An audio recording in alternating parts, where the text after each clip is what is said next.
Hi, welcome back to my channel, Cosmic Insight Astrology. This is Christina. If you have a Taurus rising, Taurus moon or Taurus sun, this is your March 2023 astrology forecast. All right, guys, this is big. This is pivotal. This is life-altering, life-changing month for all of us collectively. Pluto is changing sign, will reside in Aquarius the next 24 years. Of course, the first 2 years it's going back and forth between Cap and Aqua. Saturn also changing sign here and going to Pisces on March 7th. Then the full moon going to appear in Virgo. So that's what we have to start to talk about. We're going to start with the full moon. I always mention the full moon is when the sun and the moon opposing each other in the sky. The moon going to be actually 16 degrees Virgo, all right? And it's opposing the sun in Pisces. We're gonna have a Pisces stellium in your 11th house, all right? And the moon is completion, signing of contracts. The moon is ending something, actually, this full moon.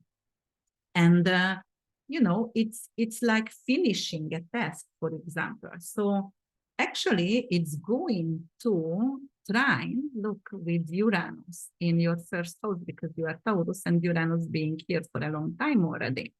And it's trining this full moon here. So what can you expect? Uranus is absolutely chaotic, unexpected, unusual, unconventional. Uranus is the rebel, the genius, the digital currency, the crazy. It's also representing energy, and energy starts lightening, the higher octave of brain. So yes, it's representing a lot tornadoes, earthquakes, but it's trining with the full moon. So the full moon actually is in your fifth house, and your fifth house is representing investment and winning prizes. And the sun is in your 11th house, which is your hopes and wishes. This is your big picture, your big dreams over here. So what can we know about this one over here? So it can actually end an investment, okay, or decrease some kind of, or you can have some kind of loss in investment, decrease your opportunity to win something, for example. Well, it could end a love matter as well. If you had a mistress, or if you had a lover or a romantic partner, it could come to an end, this kind of love situation. However, it doesn't have to be a bad ending. It could be a sudden change, but the sudden change actually could represent because you were only dating or romantic, and right now you're going to be exclusive. You're going to become a partner. You're going to move together soon, or maybe get a proposal. So yes, it could represent an ending because the status of your relationship will change. Not necessarily bad, right? So that could be very good as well. And the sun is in your 11th house. It will actually increase something over there. Perhaps you're going to bring in an opportunity for yourself to in a court case, and it's a good opportunity. Or, you can get some kind of bonuses from career over here. This sun is going to sextile Uranus. So this is, unique and authentic opportunity with Uranus. So you're going to have a lot of flash of new ideas over here. You can have some kind of success from gardening, for example, or, like just brainstorming about, like, all right, I need to start a business with gardening, or buy an undeveloped land. And why I'm saying that, it doesn't sextile with Saturn, but Saturn is already in Pisces. So the signs sextile to each other, and Saturn is undeveloped land. So it could be something like that. And, Uranus also technology. So perhaps you will actually update the website of your business or your company, right? So it could be something, or update your company technologically, and that would be really good for you. I want to talk about Virgo archetype, because Virgo archetype and Mercury rules this full moon, and Mercury actually is in Pisces, and it's in full over here. So it's very quiet. It's very spiritual talking. sometimes misunderstood because of the quietness. And, you know, like Pisces is illusional, delusional, so the conversation, the message can be lost, could be lost in Pisces somehow, you know, but actually, so this Mercury is forming a stellium, right, with Saturn, and but is entering on the 7th as well. And in financial astrology, Mercury representing sales. 11th house is some kind of bonus from career. So it could be actually for you, actually sales, it could be purchasing as well. So you can actually invest in a creative project because of Pisces. Or it could be some kind of opportunity for you to get a car from your work. Or, you know, maybe because it's representing us as well. Or maybe you have really influential people around you and good friends who is willing to invest in you, and they're going to actually help you to win some kind of, because it's winning as well. So you can win a scholarship, or you know, they're going to purchase a computer for you if you are not there financially, or something like that. So that could be definitely very good, because Pisces is always like philanthropic sign. So they are love to give. And, you know, like you can get something, a computer, a communication device, or a car. All right, so move forward, guys. So, yeah. I wanted to talk about also, oh yes, let's talk about Mars over there, because this moon is going to actually square, the sun and the moon going to square with Mars, and Mars is out of bound, and Mars is in Gemini. So from the air, it's going to get a lot of flame. So the air is going to feed this fire over here. And it's in your 2nd house. It's very bold. So careful with investment. Careful the way you are talking to a friend or a lover, because it could indicate some kind of conflict there with a lover or friends. Or it could indicate like you are asking for money to buy purchase something, but they don't want to give you money because previously they might have, and you didn't do a good budget over there. So they rather to buy you that and purchase you whatever you need instead of giving you money. And you can get actually argumentative and angry about that, because you wanted to have, you know, like you wanted to spend the way you wanted to spend that money for that computer or for car or whatever. So, okay, that could be that, you know, but it could also bring in some kind of arguments about money with either a friend or children, because Mercury represents neighbors, child, and children as well. So it could be an argument, a verbal conflict, because of they are spending a lot of money. Or maybe a neighbor actually asked money from you, and right now you are asking back, and they are not ready to give you back. So it could be the base of the argument here. Actually, careful a little bit, because it can actually give you an impulse and urge to buy a expensive sports car, maybe even red color, so very fiery energy. And, you know, later on you might go into regret because you didn't have that foundation and you purchased something, so you might have to give it to the bank back, or, you know, just take it back. So it could be that. So, you know, we're going to have a lot of Aries stellium, because we're going to have, actually, let's talk about Juno and Venus. On the 11th of the month, we will have Juno and Venus entering your 1st house. And this is going to be actually very beneficial for you, because you are ruled by Venus, and Venus is going to be home over here. So you're going to seek for comfort and luxury and pampering yourself. That is self-love. And, you know, massages and going to do your hair or beard or whatever, male or female, you know, definitely luxury and comfort. So you're going to invest. And, you know, Juno is the royal partner. It is the loyal partner.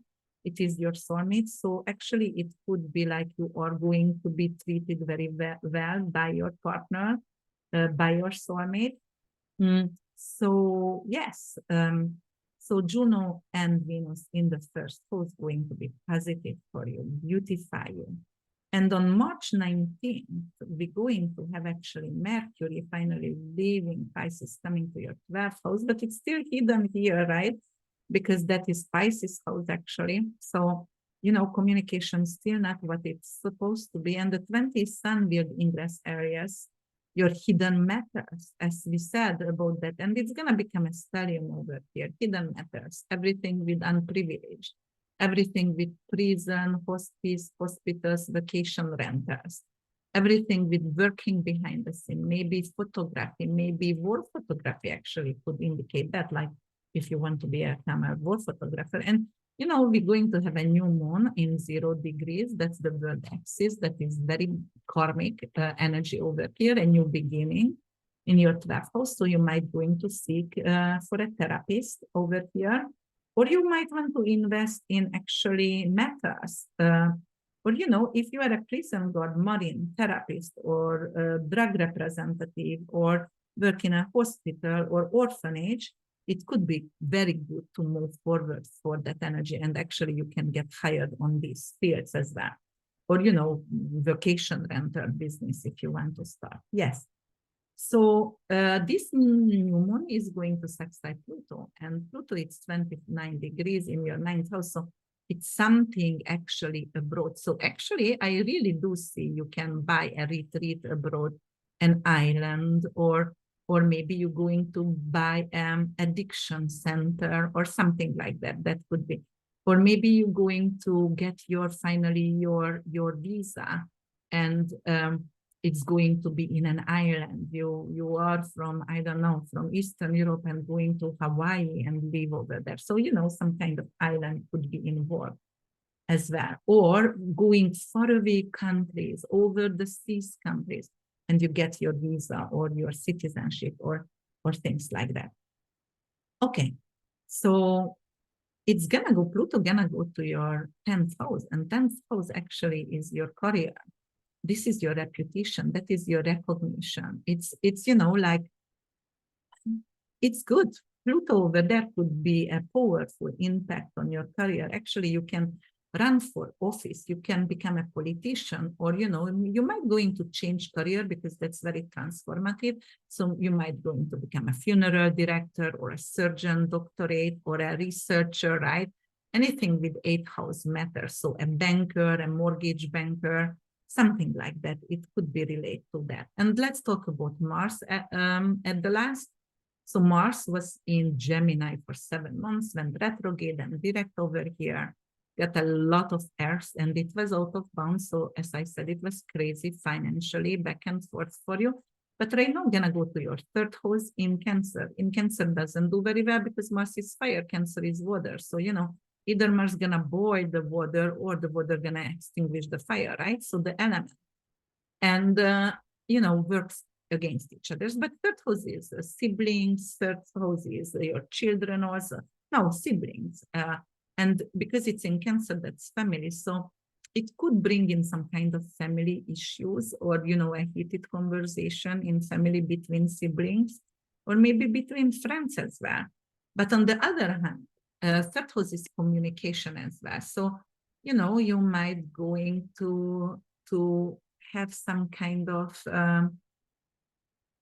I don't know, opening up maybe a retail store for your family, or it could be something with invest in, you will have to get some kind of licensing, and it could be real estate licensing.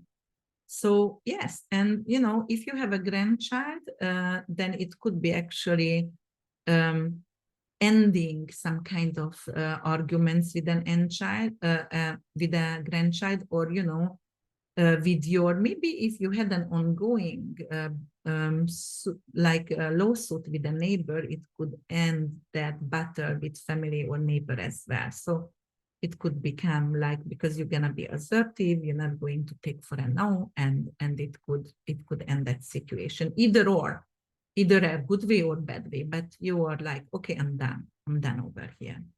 All right, Gemini. So if you did like my podcast, then subscribe, please.